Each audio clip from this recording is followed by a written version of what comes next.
নজর রাখবো পরবর্তী খবরে। ডিভিসির জলাধারগুলি থেকে জল ছাড়ার দরুন বন্যা পরিস্থিতি। রাজ্যের একাধিক জেলায় বন্যা পরিস্থিতি তৈরি হচ্ছে। বন্যা পরিস্থিতি তৈরি হওয়া নিয়ে এবার জরুরি বৈঠক ডাকলো নবান্ন।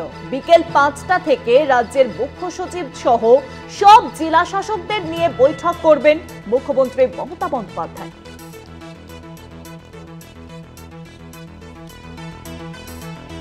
ডিভিসির জলাধারগুলি থেকে জল ছাড়ার দরুন এবার বন্যা পরিস্থিতি, যে বন্যা পরিস্থিতি তৈরি হয়েছে সেই বন্যা পরিস্থিতিতে কিন্তু রাজ্যের একাধিক জেলায় কার্যত বলা যেতে পারে যে জলের তলায় চলে গেছে। সেই পরিস্থিতি কিভাবে নিয়ন্ত্রণ আনা যায়, সেই নিয়ন্ত্রণ আনার যে পরিস্থিতি সেই নিয়েই কিন্তু এবার জরুরি বৈঠক ডাকা হলো নবান্নে। রাজ্যের মুখ্য সচিবের সহ সব জেলা শাসকদের নিয়ে এবার বৈঠক করবেন। রাজ্যের মুখ্য সচিব সহ সব জেলা শাসকদের নিয়ে বৈঠক করবেন।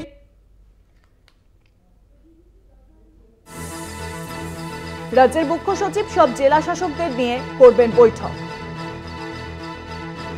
আর বিষয়ে আরো জানাবেন, এখন ফোন লাইনের সঙ্গে রয়েছেন আমাদের বিশেষ প্রতিনিধি দীপ্তিমান ভট্টাচার্য। দীপ্তিমান দাস, নবান্নের ঠিক কটা নাগাদ বৈঠক শুরু